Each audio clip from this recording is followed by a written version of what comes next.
idza du'iya ahadukum faja'a ma'a rasul fa inna dzalika lahu bidzunub. Bersabda Nabi sallallahu alaihi wasallam, idza du'iya ahadukum, apabila diundang salah seorang kalian, faja'a ma'a rasul, maka telah datang bersama utusan yang mengundang. Fa'innahu dzalika lahu bidzunub, maka sesungguhnya itu merupakan izin masuk baginya. Ya, yang pertama bahwa setiap kita diundang dalam acara walimatul urs, jika walimatul urs itu hukumnya wajib datang kalau tidak ada uzur. Berbeda kalau ada uzur, maka tidak wajib, hanya daripada datang di dalam acara tersebut. Nah, ketika yang datang itu adalah naib, pengganti atau wakil, kita berdamping, nggak bisa tadi datang, kemudian anak saya kan datang belum, maka itu sama saja juga seperti kita yang datang.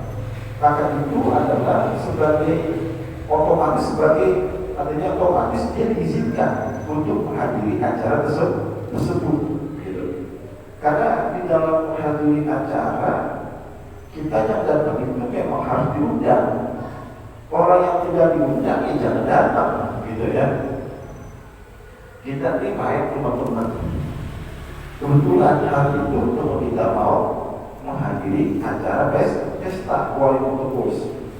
Kalau kita, aduh, ini udah jam 12, ada kondangan ini, kemudian sekalian ikut saya, boleh nggak kita ikut kemudian? Nggak boleh, karena kita bukan orang yang diundang, gitu.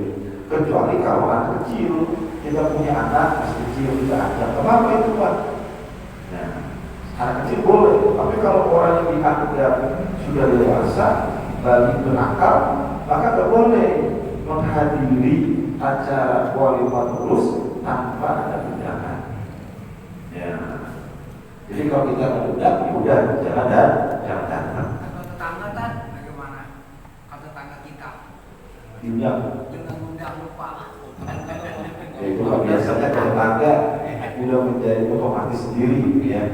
Ya artinya ya tadi itu kita datang ya, kita berprasangka baik dan mungkin dia lupa apa datang gitu ya. Tetangga gitu maksudnya. Iya. Tetangga diundang. Ya kalau kita kenal sama dia jangan, kalau kita kenal jangan gitu ya. Jadi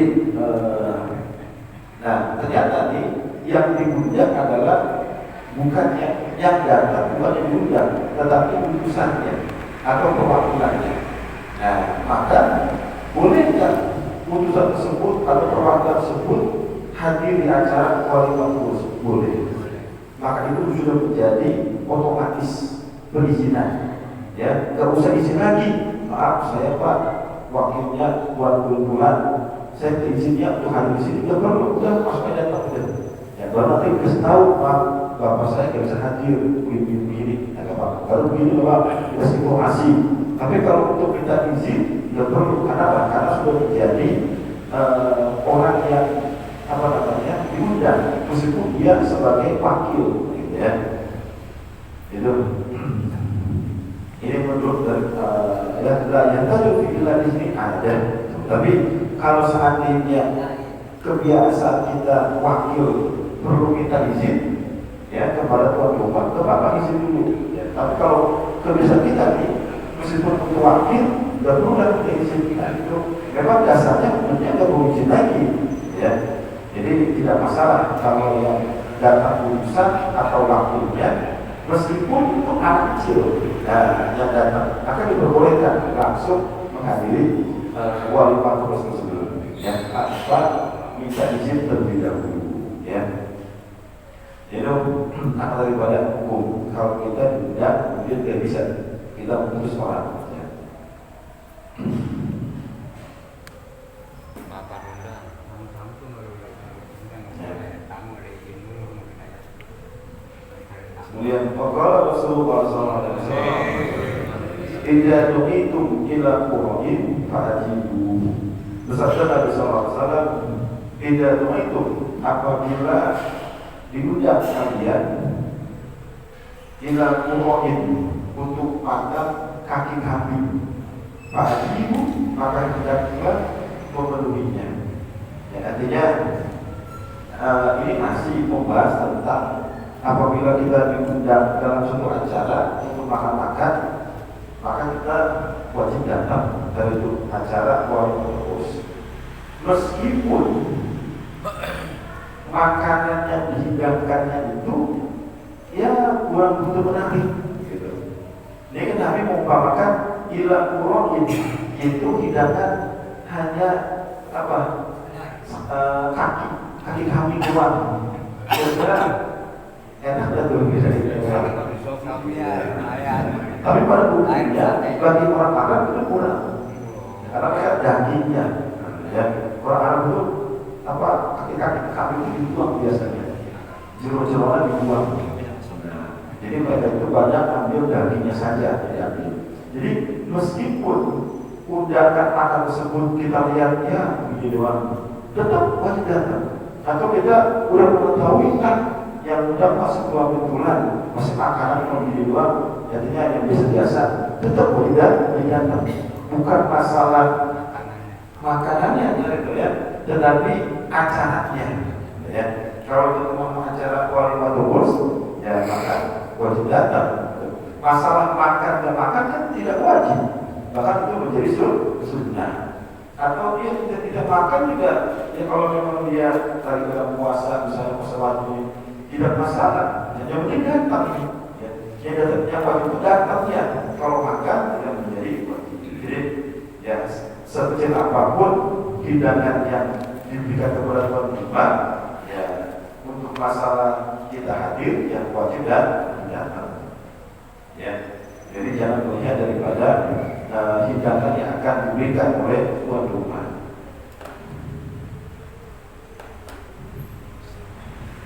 Walaupun tadi itu yang mengundang adalah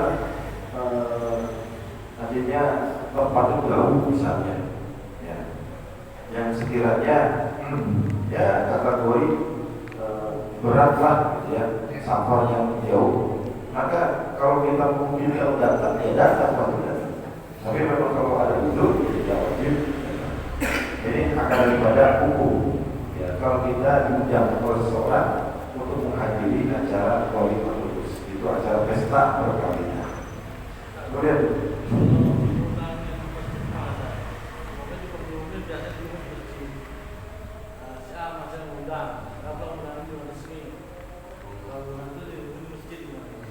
ya, begini, kita mengundang itu kan sesuai dengan fiqh, suatu kebiasaan masyarakat, ya kebiasaan masyarakat setempat.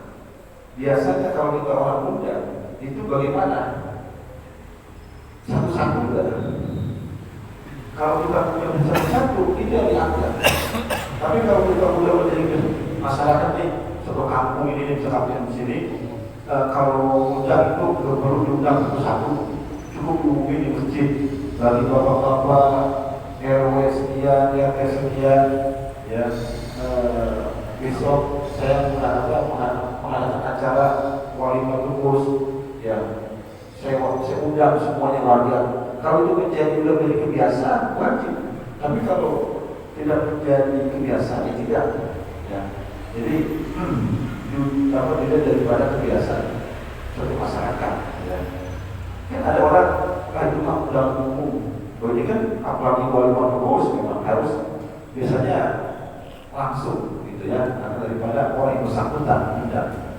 Jadi meskipun tidak diberikan jangan, tapi kalau kita bisa dia udah diucapkan wajib juga dan ya.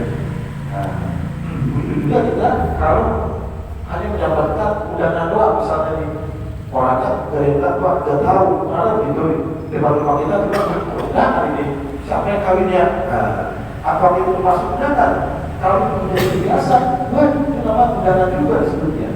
Ya. Ini kira di sini mah diumumin gitu. Rumah itu biasa bilang lagi. Undangan dapat tetap. udah dapat mungkin nanti. Mohon yang ingetin. Kita kalau orang baru datang ke sini di mana?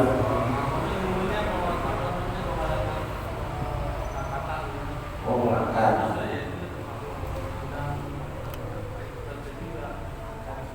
Ya, kalau itu memang ya tuan rumahnya mengendaki ya. Tapi kalau berangkat itu kan bukan dari motivus namanya bukan. Ya, kalau itu jadi kebiasaan jadi wajib. Jadi kebiasaan saudara. Jadi dari bersamaan bukan. Seperti zaman sekarang kan undangan dulu kita dengan undangan begini. Zaman sekarang undangan dengan kita. Kalau kita kirim WA aplikasi dibuka ada tulisan itu undangan sebulan. Apa itu dianggap? Kalau dulu sudah menjadi kebiasaan masyarakat dan dianggap sebagai undangan, dianggap juga undangan. Jangan bantu gitu ya.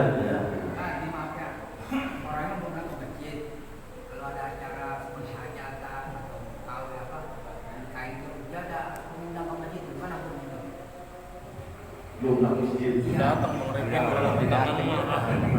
Nak masjid sholat. Tapi dia ngundang itu ke masjid gimana hukumnya? Ngundang acara.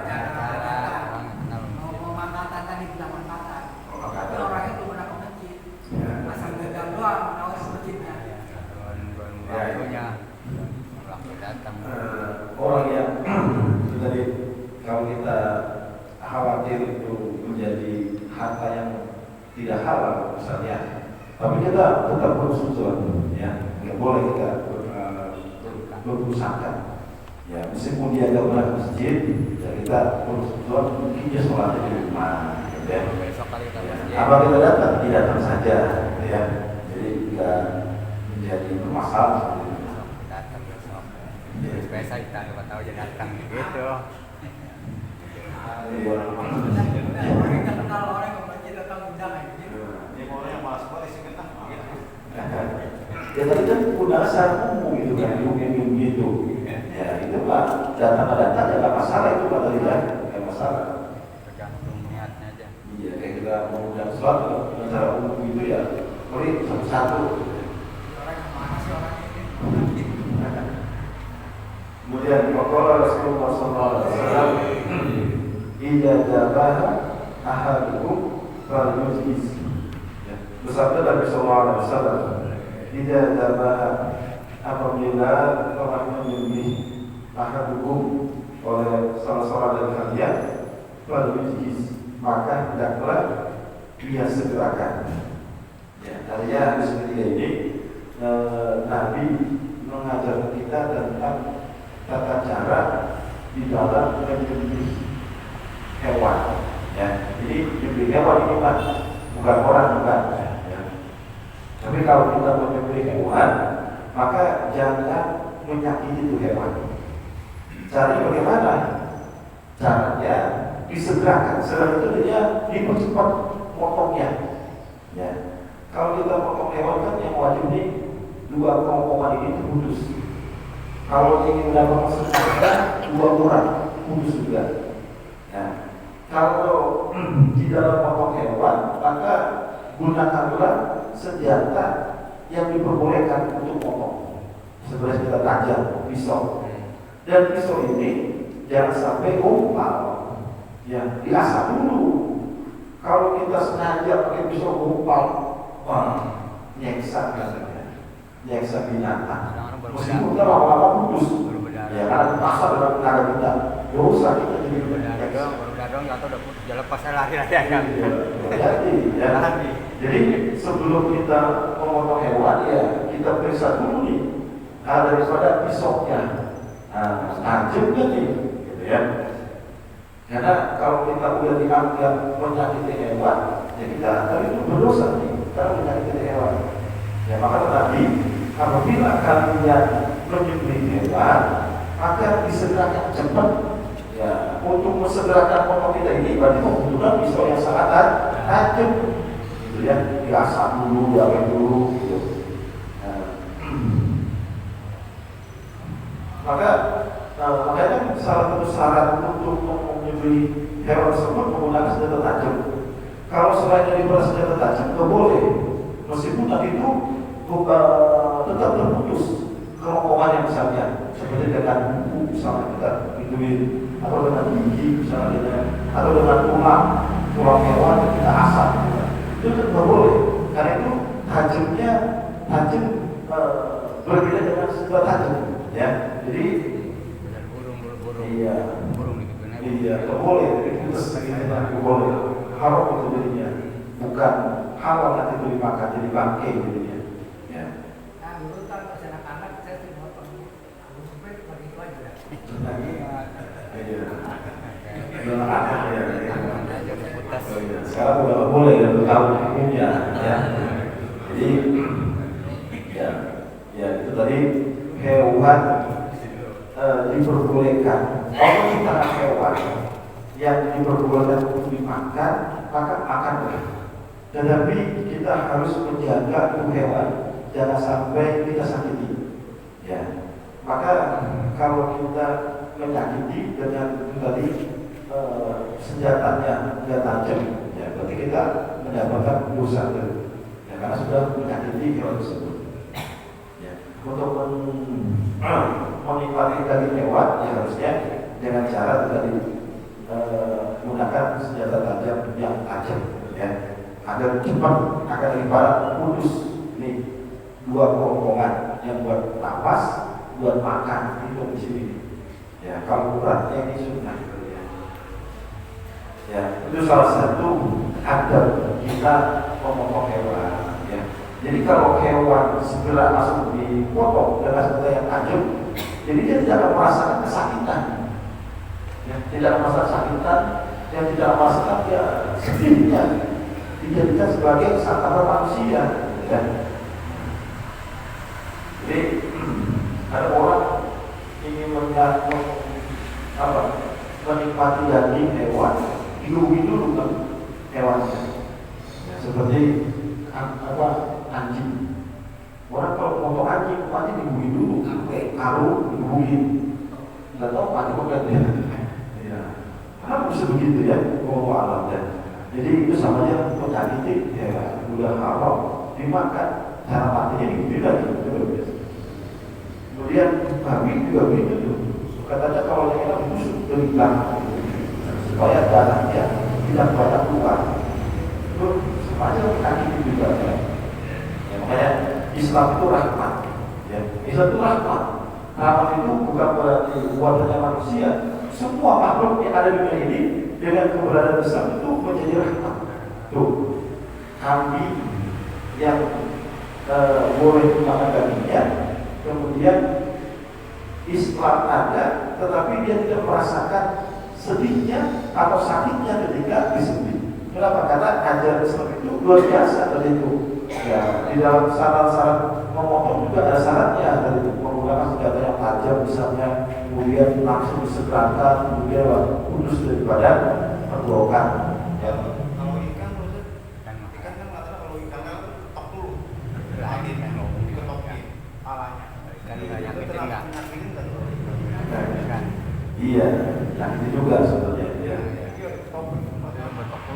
Ya, cuma kalau ikan itu kan bangkainya tetap halal. Ya. Kalau ini kita berbicara kalau tidak disembelih maka dia tersebut menjadi bangkai atau punya haram.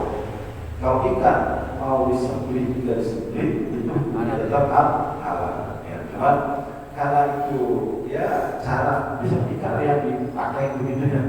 Ya, iya. Jadi karena ikan itu dari sembelih ya nggak masalah kan. Ya, atau kita diamin aja juga di dalam tak kemudian mati nggak masalah. Ya, cuma kalau kita ingin cepat itu harus dipotong ya Pak. Ya dipotong kepalanya.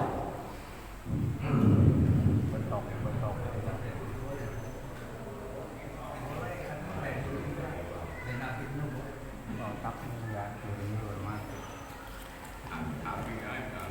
Jadi ya, akan daripada hadis yang sebenarnya tujuannya untuk apa? Tidak menyakiti daripada hewan yang akan kita pakai. Kemudian Rasulullah SAW, "Idza dzukira ashabi fa'amsiku, wa idza dzukira al-nujuma fa'amsiku, wa idza dzukira qadar fa'amsiku." Bersabda Nabi SAW, "Idza dzukira ashabi fa'amsiku." Apabila disebut para sahabatku, maka diamlah. Wa idza dzukira al-nujuma fa'amsiku. Dan apabila telah disebut bintang-bintang, maka diamlah. Wa idza dzukira qadar fa'amsiku. Dan apabila telah disebut qadar, maka diamlah. Tadinya dalam hadisnya tempat ini Nabi mengingatkan kita akan daripada kalau masalah-masalah yang tadi itu disebutkan 3 tersebut ini menjadi pertengkaran perdebatan, maka kita harus menahan tidak ikut terlibat di dalam membicarakannya. Yang pertama itu, kalau yang dibicarakan tersebut tentang sahabat-sahabat Nabi, ya, karena tidak setelah kehidupan Nabi sudah tahu setelah saya mati nanti akan jadi apa dengan sahabat saya. Bahkan beliau sebelum meninggal dunia memang sudah diberikan kabar bahwa nanti cucunya yang namanya Sayyidina Husain itu mati terbunuh. Sahabat-sahabat juga mati dalam keadaan terbunuh. Nah, ini pertentangan di antara sahabat, perdebatan di antara sahabat.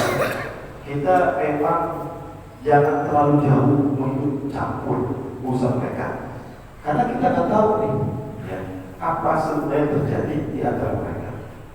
Dan itu mereka juga melakukan sesuai dengan istihad mereka sendiri. Karena masa yang paling masa yang paling abdul atau masa yang paling bagus adalah masa ketika bersama dengan Nabi Muhammad SAW. Siapa yang bisa bersama dengan Nabi Muhammad? Itu para sahabat, gitu ya.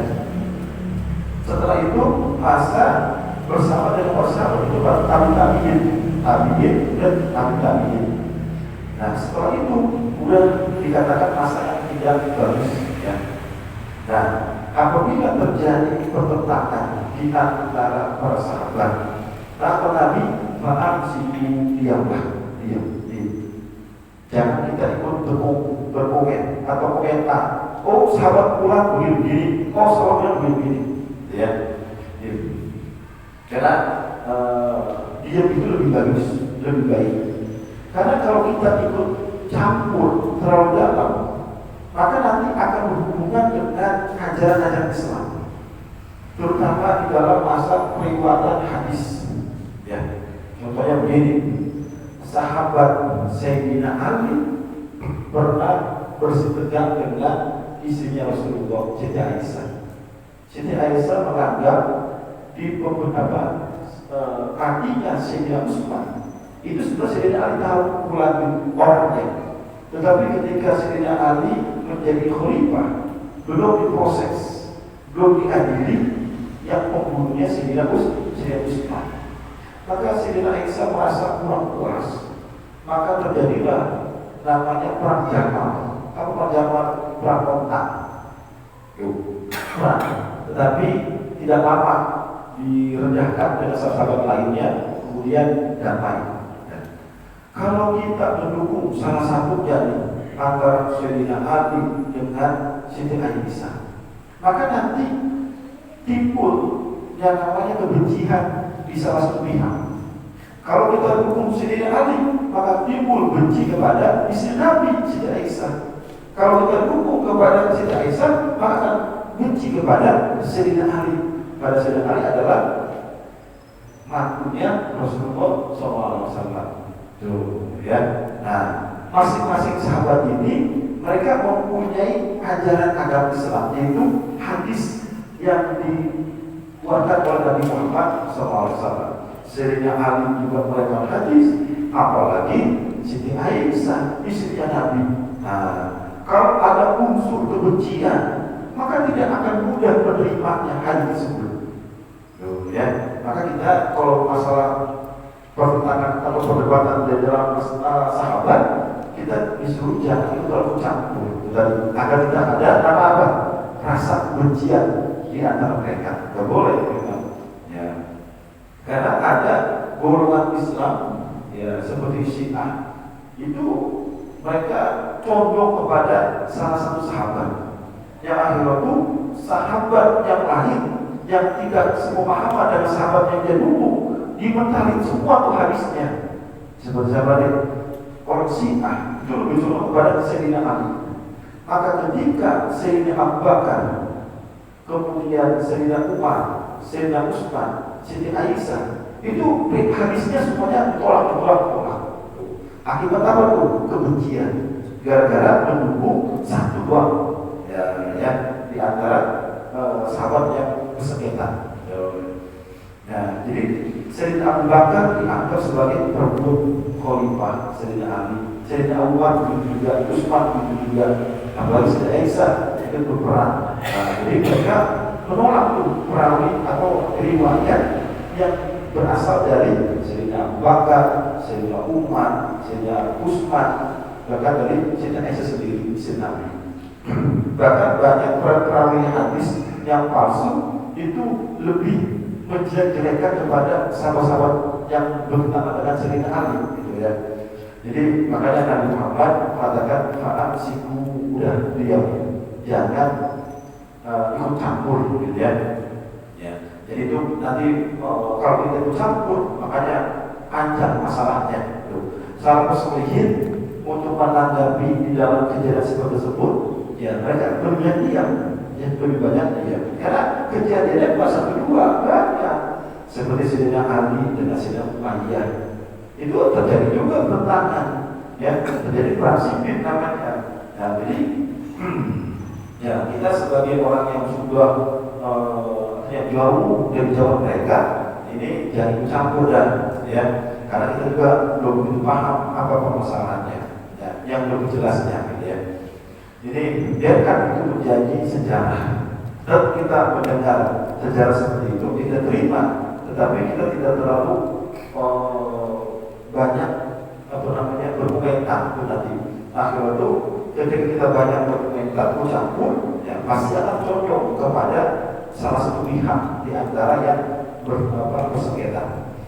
Jadi Nabi itu sudah berusaha duluan ya kepada umatnya, kalau terjadi di antara sahabat saya fa'amsiku, maka kalian diamkan. Kemudian kedua, wa idza tuqiratul nujuman fa'amsiku, apabila disebut bintang-bintang maka diamlah.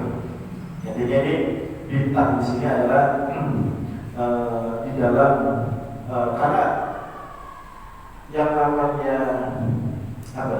Ahli nujum. Ya. Ahli nujum ada dua. Ada dikatakan ilmu at-tasir, itu adalah ilmu yang meyakini bahwa bintang-bintang mempunyai pengaruh keadaan alam semesta. Nah, ini nih kalau ilmu seperti ini arahnya kemusyrikan. Jadi kita memahami bintang ini seakan-akan seperti takdir, ya. Maka itu sudah mencampuri daripada urusan Allah Subhanahu wa Ta'ala yang mempunyai hak mutlak di dalam takdir alam semesta ini. Maka ini nujum tersebut adalah lebih condong kepada peramal-peramal seperti ini atau tangan, ini jidatnya begini, masa depan begini, itu nggak boleh, ya nggak boleh. Jadi hal ini tersebut yang nggak boleh kita percaya. Nah, kalau yang kedua itu bintang atau yang ahli bintang namanya ilmu at-taisir, yaitu dengan tujuan memudahkan arah tujuan di dalam perjalanan, ya, atau kemaslahatan buat agama, seperti orang namanya ilmu astronomi. Nah, itu perbintangan juga dengan Tetapi tujuan untuk apa? Untuk mengetahui pergerakan bulan, pergerakan di matahari, kapan masuk waktu sholat, gitu kan? Kapan masuk keluar waktu sholat, kapan masuk bulan ini, bulan itu. Nah, jadi itu boleh itu mah, karena boleh kemaslahatan itu mah.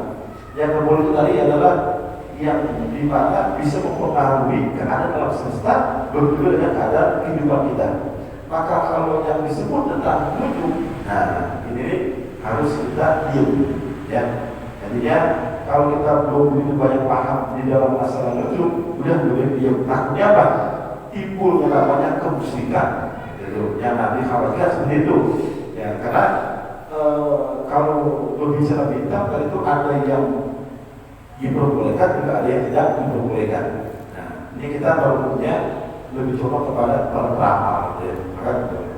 Kemudian yang ketiga, buat iza dzikra qadar fa'amsi. Apabila disebut qadar takdir, maka diamlah. Ya. Jadi takdir adalah memang sesuatu ketentuan dari Allah Subhanahu wa taala. Ya, kita hidup di dunia ini sudah menjadi takdir Allah. Artinya sebelum terjadi seperti ini, Allah sudah tentukan, ya. Nanti alam semesta bagaimana keadaannya, berapa juta tahun akan terjadi peristiwa ini, bahkan nanti hari kiamat kapannya, Allah semuanya.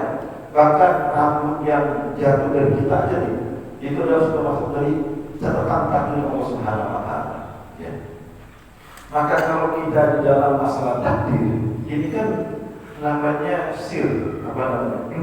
Sirullah. Artinya rahasia dari Allah Subhanahu wa taala yang memang Allah tidak menampakkan kepada para malaikat, bahkan nabi Allah tidak menampakkan. Ini menjadi rahasia Allah tersendiri. Ya. Maka ketika Nabi Muhammad SAW berdakwah di kota Mekah, beliau pengen sebulan masuk Islam, pengen. Tetapi takdir Allah tidak menentukan seperti itu, jangan terjadi. Ya. Maka Nabi Muhammad disuruh apa? Kamu tugas kamu udah laksanakan sebagai pendakwah. Ya. Sebarkan agama Islam begini. Nanti yang menentukan sebulan untuk masuk Islam ya Allah. Jadi Nabi sendiri tidak bisa ikut campur di dalam takdir Allah Subhanahu wa taala. Ya. Maka oleh sebab itu kalau kita membicara takdir, kemudian kita kadang belum bisa paham, maka nanti bisa menjadi kesalahan di dalam pemahaman takdir tersebut.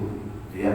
Akhirnya kalau orang tidak mempercayai daripada takdir itu berasal dari Allah, nanti kalau dia mendapatkan suatu kenikmatan akan timbul yang namanya kesombongan.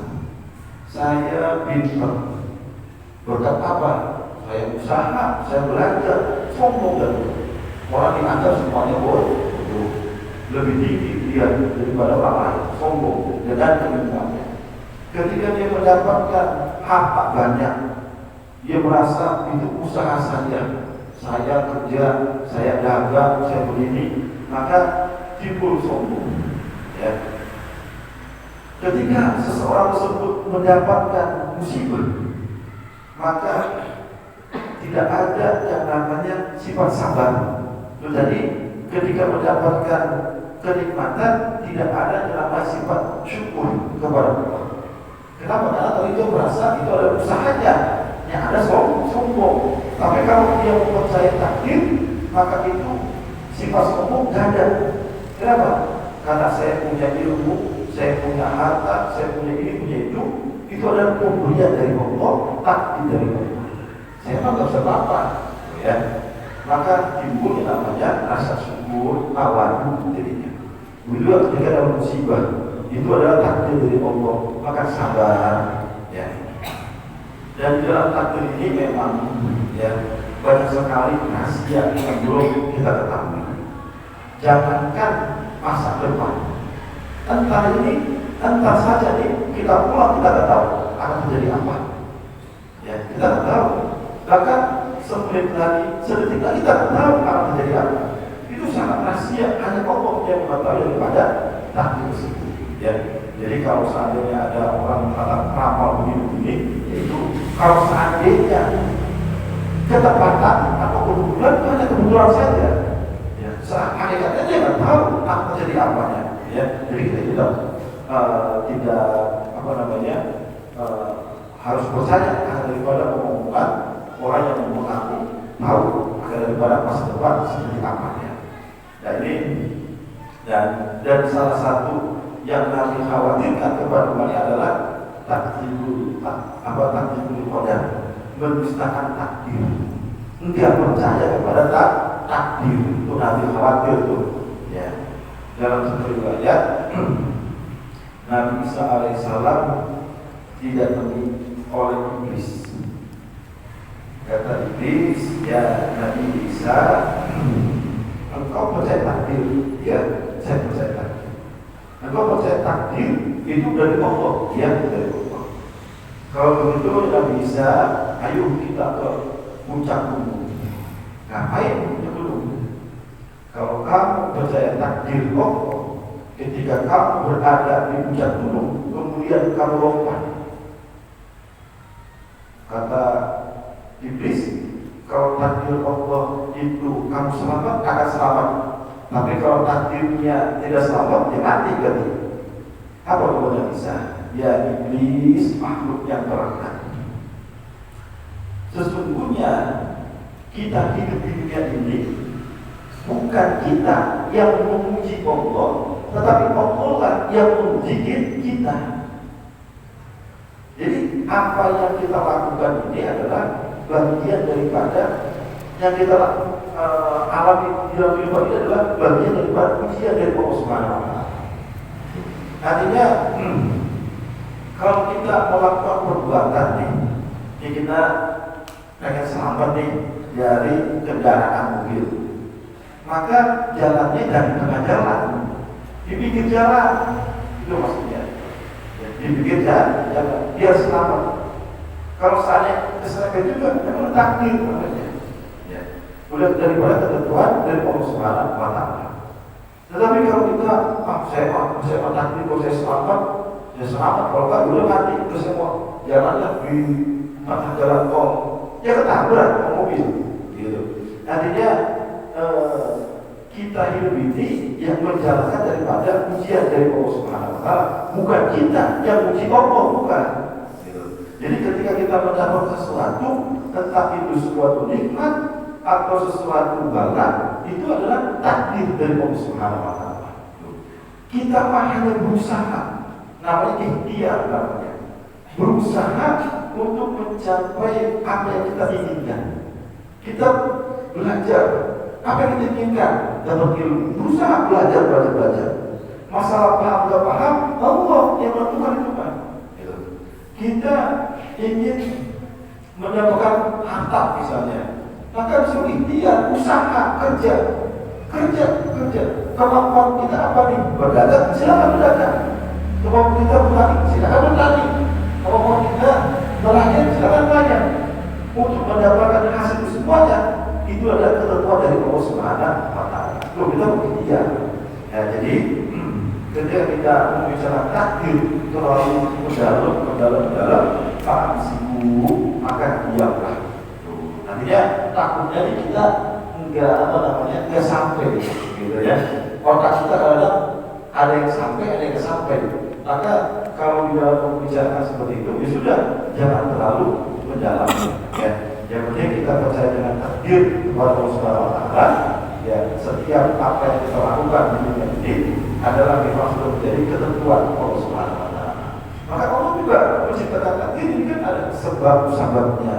Ya, kalau kita pengen ini sebabnya ini, akibatnya apa? Begitu. Dan sebab-sebab. Ya, tetapi bagi Allah tidak mesti ada sebab-sebabnya. Kadang-kadang orang pintar dari lahir pintar. Ada seorang ulama belum balik, belum pintar. Hafal Quran, hafal hadis, semua hafal. Dari mana itu ilmunya? Dari Allah, tapi ilmu laduni. Ada orang yang kerja apa kaya, ada bukan bukan pesugihan, bukan ini Pak. Ya, kaya tidak memang kalau sudah tentukan dia menjadi orang kaya, orang kaya dapat warisan dari orang tuanya atau dapat warisan dari kakeknya misalnya, itu macam-macam tuh. Kalau kamu sudah tentukan, ya jadi memang pada umumnya biasa itu tapi hubungan dengan sebab dengan akibat, ya. Tetapi kalau bagi Allah tidak terikat di dalam masa tersebut, ya tugas kita sebagai hamba-Nya adalah ikhtiar. Bahkan ketika kita beribadah, kita jadi beribadah. Kita belum tahu di akhir kita. Kita tahu kan ada yang sudah tulis kita ahli jannah atau tertulis kita hina. Tahu nggak dulu? Bukan yang tahu. Kalau kita tahu yang nanti di akhirat, ya. Maka ketika kita berada di dunia ini, kita berusaha ikhtiar agar kita ini, ya mudah-mudahan termasuk orang yang ahli jannah, gitu kan? Apa ikhtiar kita? Takwa kepada Allah Subhanahu Wa Taala, mematuhi perintahnya, menjauhi daripada larangan. Ini dia namanya. Kalau masalah nanti ketentuan Allah berbeda, itu makanya Allah. Bahkan Allah tidak terikat dengan apa yang ada di dunia ini. Artinya juga mesti orang yang soleh harus dalam surga mesti, atau orang yang fasik dalam neraka mesti. Bahkan bayi yang belum lahir, kalau Allah kehendaki dia masuk neraka, masuk neraka. Nah, tapi kan Allah punya lagi ada daripada ketentuannya. Allah Maha Adil. Nah, banyak di dalam keputusan Allah yang menyebabkan orang tersebut bisa masuk surga atau bisa masuk dalam neraka yang Allah Subhanahu Wa Taala. Maka kita ini sebagai hamba Allah kita berusaha ikhtiar, berusaha ya menjadi orang yang mendapatkan keridhaan Allah Subhanahu Wa Taala. Jangan cara benar itu, dengan cara ya apa yang Nabi sudah ada kepada kita, itulah kita jalankan. Nah, maka insyaallah dengan ikhtiar kita Allah hidup kepada kita, maka kita di akhirat Allah berikan rahmatnya kepada kita, maka bisa Allah mengizinkan kita masuk ke dalam surga Allah Subhanahu Wa Taala. Ya, jadi dari sini ya memang kita di dalam masalah ini semuanya kita harus begitu mendalam untuk mengetahuinya. Ya, ada batasan-batasannya. Ya, seandainya ada ulama yang membahas juga, karena dalam masa takdir kita nggak paham juga, gitu ya. Udah kalau seperti itu udah diam, paham sih udah, tapi itu lebih aman, ya daripada kalau sudah menggali lebih dalam lagi, ya. Wallahu a'lam bishawab. Dari psikolog dari psikolog dikasih Tuhan yang namanya umur yang terus dan tersebut terus umumnya adalah usul khatimah dengan kalimat tauhid la ilaha illallah la ilaha illallah la ilaha illallah Muhammadur Rasulullah sallallahu alaihi wasallam.